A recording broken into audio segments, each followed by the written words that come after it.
Hello बच्चों, आओ ये क्वेश्चन सॉल्व करें। ये क्वेश्चन करें thick glass slab of thickness L and refractive index N1, a cuboidal cavity of thickness M is carved as shown in the figure and is filled with the liquid of refractive index N2.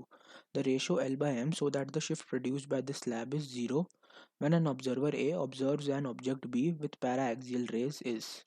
ठीक है यार, A observer है, A जो है ये observer है और ये इमेज है। ठीक है, शिफ्ट ये 2 है, ये 1 है। जब एयर की बात कर रहे हैं यार, एयर एयर में हमको शिफ्ट, ये शिफ्ट 2 एयर में कितना प्रोड्यूस करेगा, होता कितना है ये मैं फॉर्मूला याद करने का तरीका बताता हूँ।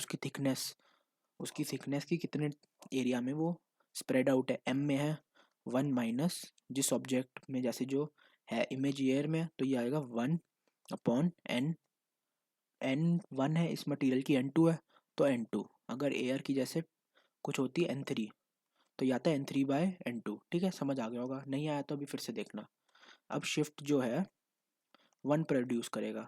1 कितना प्रोड्यूस करेगा, देखो ये डिस्टेंस कितना है, ये डिस्टेंस है L-M/2 और ये डिस्टेंस कितना है, ये भी L-M/2 है। तो टोटल डिस्टेंस कितना हुआ उसका, उसका हुआ L-M, उसका हुआ L-M और ये आएगा 1 माइनस 1/N1। 1/N1 क्यों, क्योंकि N1 उसका खुद की रिफ्रैक्टिव इंडेक्स है और 1 एयर का रिफ्रैक्टिव इंडेक्स है। अब कह रहा है टोटल शिफ्ट जो है वो 0 है। टोटल शिफ्ट कैसे पता चलेगा, ऐड करना है, इन दोनों को ऐड कर दे यार, इन दोनों को ऐड कर दे, ये आएगा L-M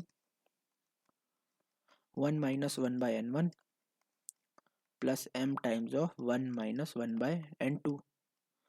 अब इसको ऐड कर दे यार, ताकि टोटल शिफ्ट L/M की हमें रेशो बतानी है यार, हमें L/M की रेशो बतानी है। तो मैं M वाले को सारा वहाँ ले गया, यार है L times of 1 minus 1/N1 is equal to M common, यार है 1 माइनस 1/N1, यार है -1 plus 1/N2।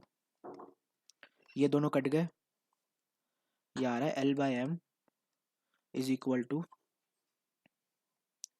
L/M is equal to N1 minus N2 upon N1 N2 और ये divided by N1 minus 1/N1। हाँ, अब इसको करो, ये आएगा L/M is equal to N/L is equal to, ये मैं डायरेक्टली बता सकता हूँ कि ये N1 इससे कट जाएगा, ये आएगा N1 minus N2 upon N1 minus 1 into N2, N1 minus 1 into N2, है ना। तो यही आंसर है यार, L माइनस N। देखो N1 minus N2 upon N1 minus 1 into N2 option है, ये देखो ये रहा option, option number B correct है। इसमें मेन बात थी कि शिफ्ट का फॉर्मूला याद है या नहीं है, जिसको शिफ्ट का फॉर्मूला याद है वो आसानी से कर लेगा। होपफुली आपको समझ आ गया, इसका करेक्ट आंसर है B. Thank you and best of luck.